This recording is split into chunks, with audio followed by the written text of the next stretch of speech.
The objective of this today is to educate you a little bit, because I come from a municipality for 20 years, and to educate you on the differences of what a county is, and a little bit of understanding about what we do. And there's some people, very important people here I want to introduce here in just a moment. But also to educate you in terms of where we are today, where we're going, and what that vision that we need to identify and find and get your help in doing that. First and foremost, I'd like to introduce some people. Number one, Sheriff Larry Fowler, if you would. You don't have to stand, but Larry's been really instrumental in helping and understanding what's going on in public safety and law enforcement, and thank you for that as well. John Forrest, our county attorney, please stand.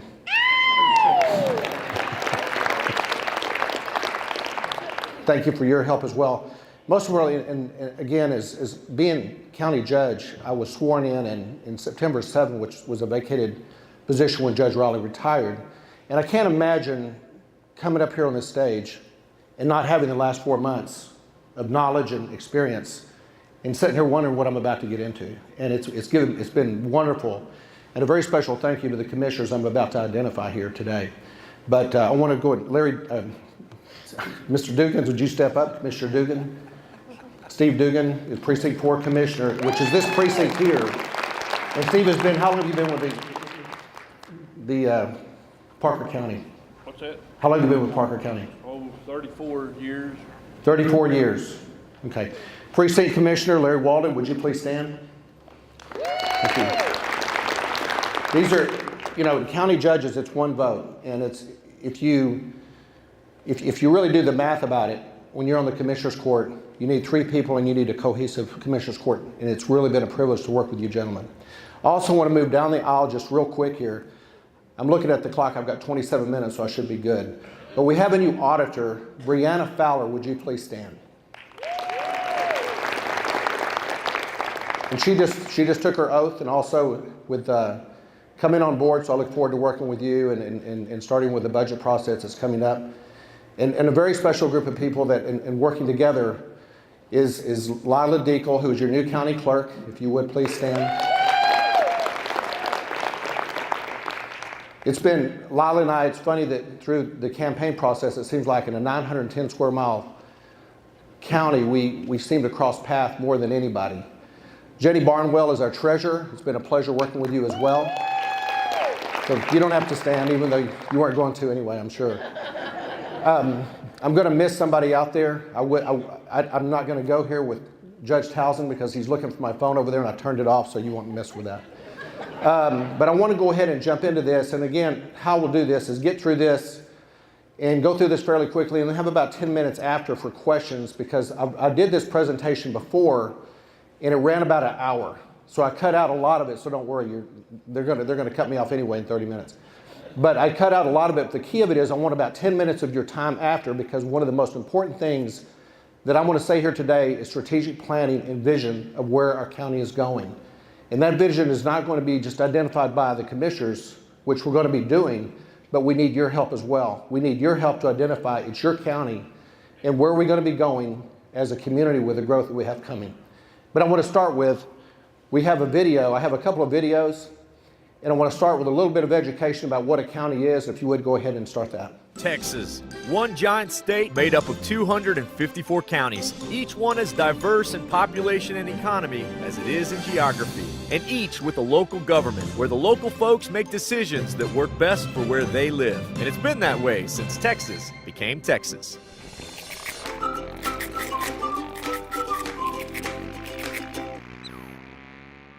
So how did we get here?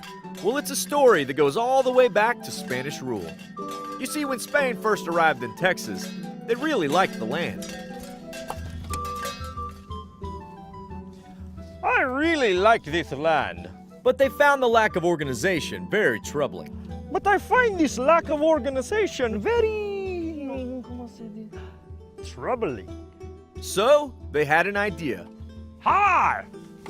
And the Spanish began to create local units of government called municipios, most centered around larger settlements.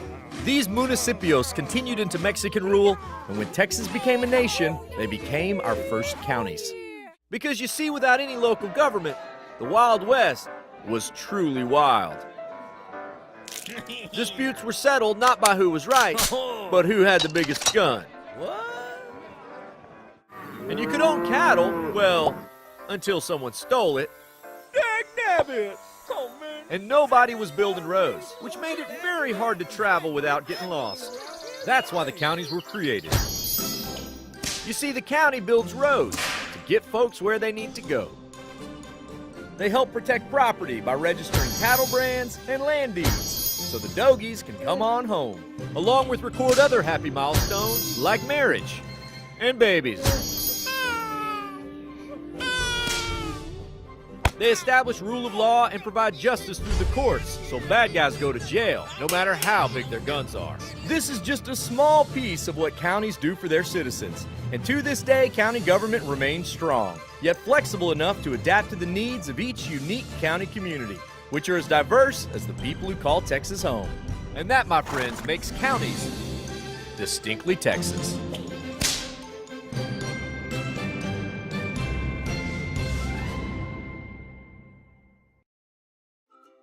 Want to learn more about your local county government and all it does for Texans just like you? Well, check out these videos or come over and visit at texascountiesdeliver.org.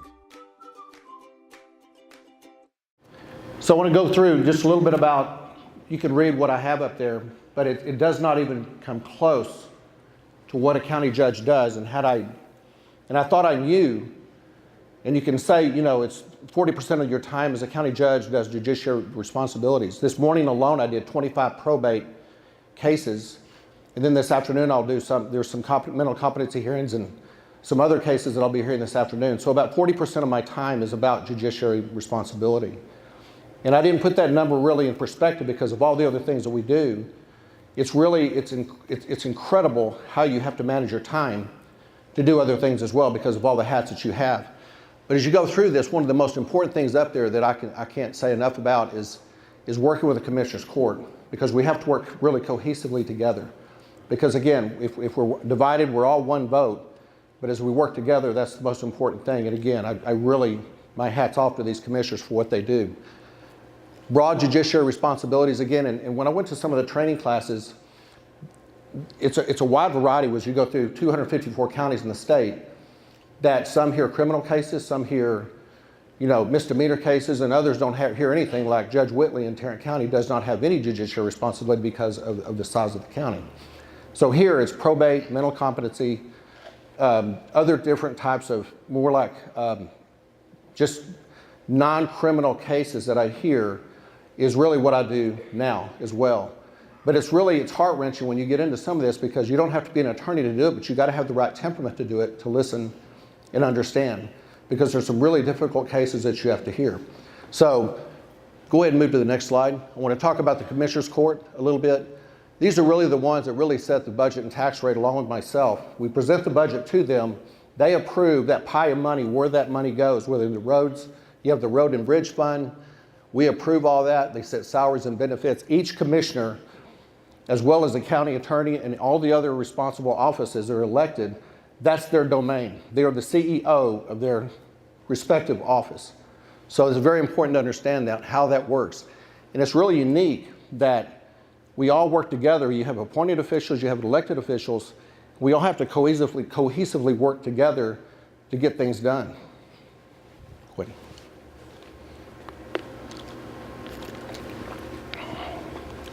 So what's the top priorities? Public safety. It's the most critical thing. That is one of the things that I talked about as early on in wanting to be a county judge. I can't say enough about that. One, fire protection, really in the fire department as well as not only the police department. From 2015 to 2018 alone, I just got these numbers. We had 5,000 more calls of service than we had 3 years ago. So as long as when you have growth like that, you have to plan for that and have the resources to take care of that. Financial health and transparency. Again, Breonna Fowler, I look forward to working with you. It's going to be fun doing that. But we're going to take it to another level, getting what the current transparency awards are. I want to seek those out and get those, if we can do that. Establishing a countywide transportation plan. It's understanding where we're going and working together, both with cities as well as the county, and where you're putting roads and making sure those alignments line up rather than wasting resources and putting a road where it doesn't belong, where there's going to be a school going, and we'll talk about that in just a second. Community involvement in defining a long-term vision, that's going to be something we talk quite a bit about here in just a second. Collaboration with all cities and working together. Addressing current and future needs and meeting growth, and that's one of the most important things in talking about in terms of the planning part of this and strategic planning, and we'll talk about that quite a bit here. Removing politics and hiring practices, strategic planning. One of the things that's so important is not waiving the 10-day hiring period, and 18 months ago we waived it 53 times.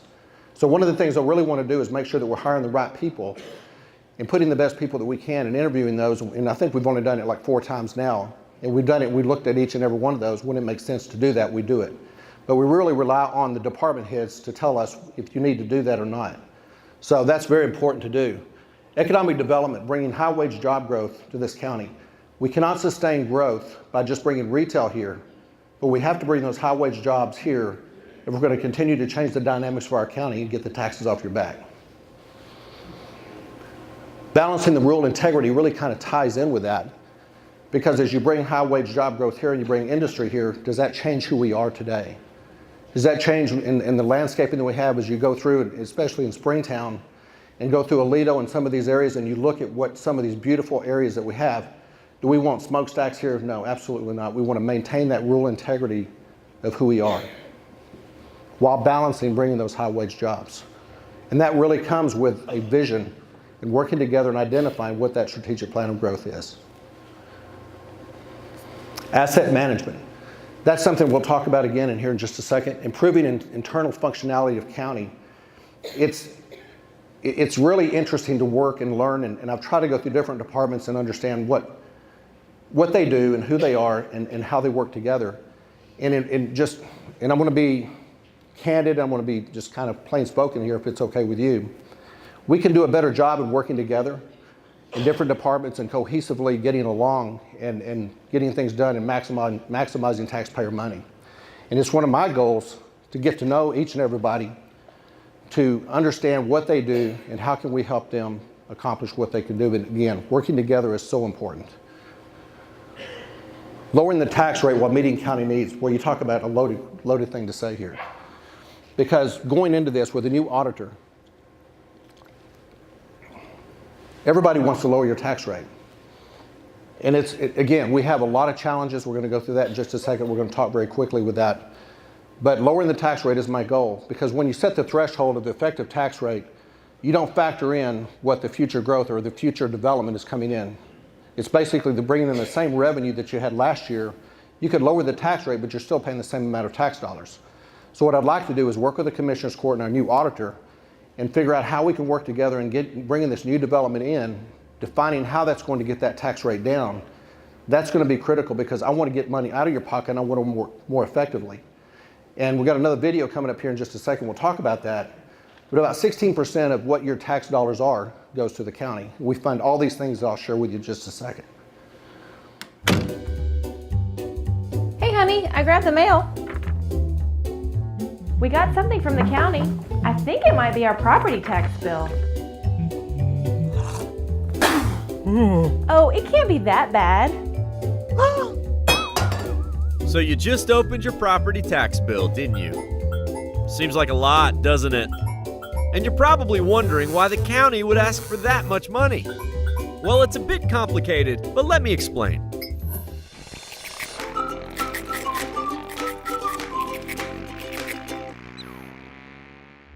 Let's take a look at the bill, shall we? Let's say this dollar bill represents how much you owe in property taxes.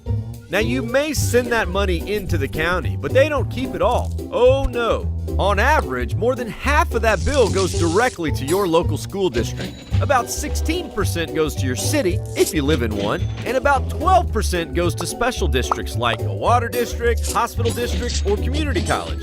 And finally, the county is left with the rest, around 16%. And with that fraction of the money, your county goes to work for you, delivering essential services like the court system, law enforcement, emergency management and response, road and bridge construction and maintenance, voter registration and elections, records management for births, deaths, and deeds, indigent health services, family services, elder care, local tourism promotion, economic development, parks, and libraries, just to name a few.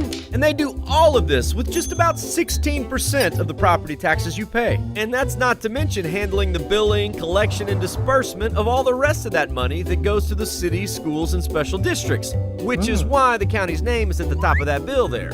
Now, I know it doesn't change how much you owe, but hopefully it helps you understand that your county delivers a whole lot using the funds from just a small portion of your property tax bill. Any questions? Thanks. Doing a lot with a little is just another way Texas counties deliver.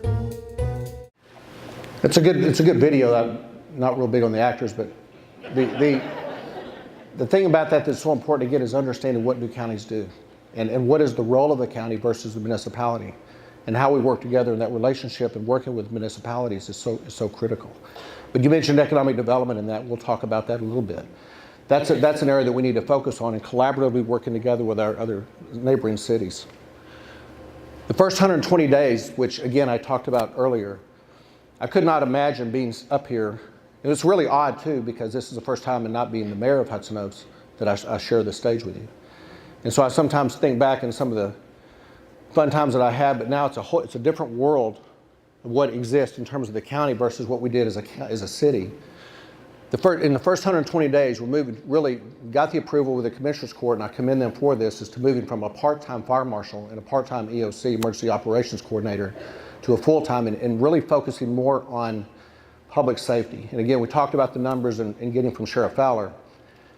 Just 5,000 alone in public safety on law enforcement alone, 5,000 more calls. So when you say you're growing, you've got to have a plan and you've got to have a vision for how you're going to do that and control that. So we don't just get all these businesses coming in and you look at these things like you're getting an HEB and all these things are great. But correspondingly, you're getting other things as well. Sadly, crime. We have to deal with that. And one of the things that's very important as well is like the Tier 2, what just got passed. And I'm very big on property rights and making sure, but that did put a responsibility on us to maintain a set amount of land that's not going to be transitioned over to municipalities now. It's going to stay with the county. And so we have to control that. We have to fix the roads. These commissioners have to continue to maintain those roads, and we have to provide public safety for that. Scheduling a strategic planning workshop that was also approved, where we have a strategic planner that's coming in that's going to give us a strategic plan and a vision. But that's where you come in. The presentation here today, this is the second time in a different version. But what I intend to do is take this out to, and I'll talk a little bit more about this, is bring it out and take it to the community and get your input on what that vision is going to be and how we define that vision and working together in dealing with the growth that's coming. Improving interdepartmental functionality, we talked about that. Finalizing a countywide thoroughfare plan, we've done that. That was finishing up as I came on, and I commend the Commissioners Court because it's so important. North Central Texas Council of Governments really pushed working with schools and school districts and where we're putting roads relative to where the growth is and aligning with where future schools are. It makes no sense to put a road somewhere where you're about to put a school and then have a misalignment or something that doesn't happen factor in where the growth is going to be. Accelerating the completion of the courthouse repairs. I know it was up there a long time, but it got done and it looks great. I don't know, do y'all like the courthouse now? Does it look good? That's really a shallow clap, I gotta tell you. Also completed the building assessment of county assets. We have a book, it's probably, what would you say, Larry, about that thick? Something like that. We have 17 to 20 buildings that we did a full assessment on what the condition of those buildings are in that we currently occupy, whether it's the district attorney, whether it's the district court. Every one of our buildings, we'd had an assessment of what's going on. Alone in the sheriff's department needs a new roof, it needs new electrical done throughout, which is about $450,000, which doesn't even include the roof cost, is going to be probably another $500,000. And so we have all these repairs. And as we go through this, we're going to have to decide how we're going to do that and deal with that. In some of these buildings, we've already outgrown the use of those.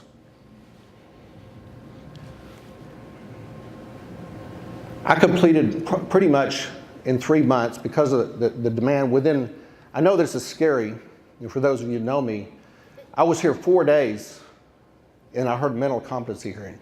In 4 days. I was sworn in and then 4 days later I heard I know you gotta be worried to death about that. But in all seriousness, it took a drastic approach to training and getting it done. In 3 months, I got a year's worth of training pretty much complete.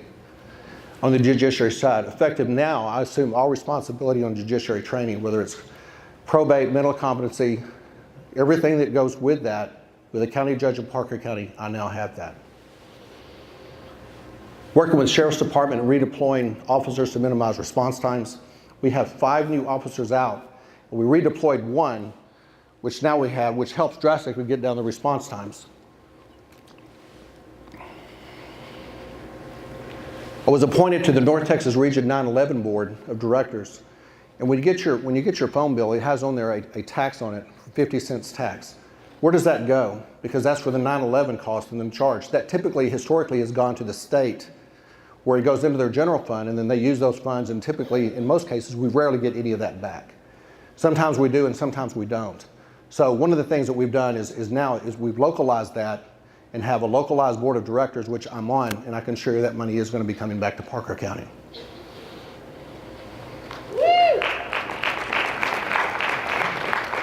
Working with the Parker County Economic Development Council has gotten more busier and took a little bit more of a demand because of the activity that's going on, because of the work that they're doing. And that really is, there's a lot of activity now. That funnel is being full and that pipeline is being full with opportunities that I've never seen before. And I commend them for that and the direction that they're going. Healthy financial reserves. The good of this is not a doom and gloom at all. It's the key to what I'm here today to share with you is where we are today and where we need to go in setting that vision, and I'll continue to harp on that in strategic planning. Healthy financial reserves, we have roughly over $20 million in the bank. We probably won't if we continue to go down a path and we spend money on certain things, and that needs to be determined in terms of assets that we have and getting those assets up. But we're financially healthy. We have a AA rating bond, AA plus, I believe. Thriving economy with strong projected growth. We have an economy that's growing like crazy. It's a double-edged sword, because how do you control that growth? You know, do you want to lose that rural integrity here? Do you want to control it and have a balance to it? That's one of the most important things we can do here today. Because what we don't want to do is sit here and bring in all industry and destroy the rural integrity and the views that we have and the scenic views and the identity of who Parker County is. I can't stress enough of talented and visionary community leaders, and it's not just elected officials that are here today, but it's bank presidents, it's people that are the new companies that are coming in here, the new leaders, appointed officials, the community leaders that are on these boards with Rotary and all the others, all working together collaboratively, making this a great place to live. I've never seen such a group of talent. Revitalization of downtown area, of improving the quality of life and increasing the sales tax opportunity. We have a really incredible marketing opportunity here around the courthouse to revitalize that downtown area, to maximize the quality of life, a nightlife that we can have and enjoyment, whether it's restaurants and that type of thing. It's a marketable product that we need to be pushing for, and we need to be doing that.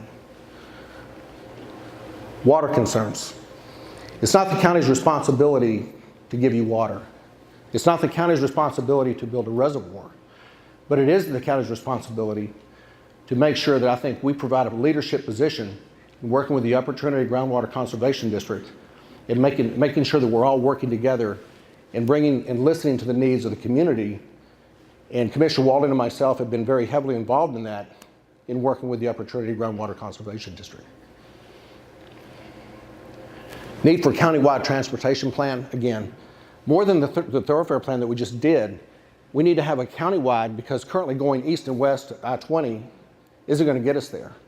We have it right now, we have a 15-year out plan to add a lane to I-20. And if you're coming from Fort Worth, or if you're going to Fort Worth at 5 o'clock, you know what I'm talking about. And the thought of that, of 15 years out, is incredible. You know, we've got to accelerate that. 10 years ago was too late. We really need to get that. We need to be pushing for that as best we can. To drill in a little bit more on existing building assets, we've outgrown the functionality of a lot of these assets. Jeff Swain is our assistant DA, shaking his head. You add a position there, where are you going to put him or her?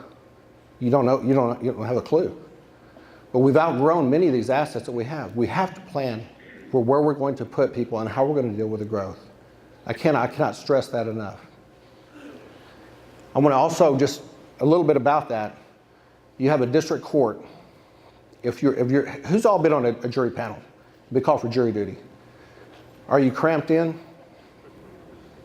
Who said no? I'm little. What? I'm little. You have a situation that's serious, and this is one of those things that is it politically correct to say? I don't know. I'm going to tell you right now. I don't know how I'm going to pay for it. We're not going to raise your taxes. I'm not going to go out for bond. That's not what we're going to do. But we need a justice center, and you need the leadership and the boldness to stand up and say it.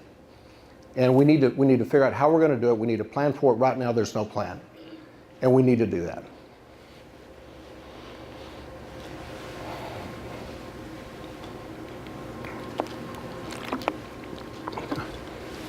Is that 3 minutes?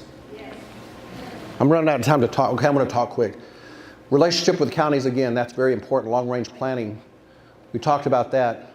Also, the east-west access, that's critical. We cannot sustain on retail growth only. We've got to have industry jobs. Go ahead. We did pass a tax abatement policy. That is now being looked at very carefully of how we do with that and how we use that to bring those opportunities out here. We've got 3 minutes. Let's go ahead and move to the next slide. This ties in with what I want to talk about, is developing a community vision while dealing with the growth and challenges impacting Parker County. And I need your help to do that. We need your help to do that as a Commissioner's Court. And so let's go ahead and make that transition to the next. One of the key things that I talked about with this presentation is I want to take this into town hall meeting formats like this. This presentation will be seen all through this county. And we're going to work with the commissioners and go into their respective precincts and fill rooms up as best we can and get their view. And when we start the strategic planning, we'll have the input of how we have that. This is your community and this is your county. You need a say in how that community vision is set. Go ahead, let's go to the next one. Questions? Is there anybody that, what I would like to do is, anything that you've heard here today, is there anything of a concern or anything that's important to you? You have a lot of things, and you've heard a recreation center. And I would love to have that, like what the, hold on one second. And those are the type of things that, do we want to do something like that? Obviously the Justice Center is important. What's your question? Well, I wanted to say thank you for the illustration, the cartoon there with how the dollar breaks down. That did help me understand it better. And if I remember correctly, you said about 50% goes to the district, school districts? Or more, yeah. Okay, so help me understand this. So we live in Poolville. I have a child in Peaster. And this is just one example of kind of the conflict between the rural and the urban, but we're growing faster than our school can. And is it, how do property tax exemptions for hobby farmers affect the cash flow into the system, into the school district? Is there a relationship there or no? You're talking about ag exempt versus for the schools? Yes. Like, does the money, if someone is ag exempt as a hobby farmer, does that keep money from going to their school ultimately? I don't have the answer to that, but we can find out and get that to you. Yep, and we get your name and we'll get that information out. I don't know the answer to that. Okay. But ag exempt, whether that affects the taxes that you're getting from the schools, we'll just have to look at it and see. I'm sorry, but I honestly don't know. Anybody else who would like any questions you have? Oh, God. Judge, you just forgot one of the hats you wear in magistrate at the county jail. You see part of the 5,000 prisoners a year that go through that place. You're right, I did. You're right. In fact, I want to repeat what Sheriff Fowler said was one of the things that one of the hats that a county judge wears in Parker County is magistrating. Is magistrating, probably over the past 2 weeks, I've magistrated probably more than 70 people. the key to that is the understanding and having a pulse on what the crime is and the crime rates and what's going on and what's happening here. That's very important, and thanks for pointing that out. You're right, it is. Every Tuesday morning I'm at the jail, and it's a critical thing, but it keeps a pulse on what we do, but it also, we are all aligned with the JPs, and I really want a very special thanks to Justice of the Peace for Kirk Martin, who was a mentor to me to help me. In fact, this week, I mean, to call him and to call him, when I was getting it down to 3 and 4 times a day or time, then I knew I was getting better at it. So I've got a very short time here. Is there anybody else who would like any other questions? Because one of the things I want to leave you with is come to these town hall meetings that we have. No. I want you to come to the town hall meetings and help us establish what a community vision is and help us plan the growth of where we're going. One thing you forgot, population numbers. You mentioned explosive growth, but you didn't give us the numbers. Population growth. The projections. The projection, well, there's numbers ranging upwards of 200 to 300% growth. And so the county that you live in ceased to exist long ago. And that's good and bad, but we have to manage that growth. We have to manage how that's going to look. Because if we don't, it will run over us because they're coming whether you want them here or not, but it's roughly between 200 and 300%. Over a span of the next 10 to 15 years. Yes. God. God loves you. When's the first meeting? It will be, we'll put it on the website. And if y'all haven't seen it, also there's a county judge quarterly newsletter that we do, and that's new also. And that'll be posted as well, but look for the website, but I expect it to probably start in the next 2 weeks. Yeah. Thank you. Thank you again. I'm out of time. Thanks for letting me do this. And again, it's been a privilege. Thank you for allowing me to be your county judge. Thank you.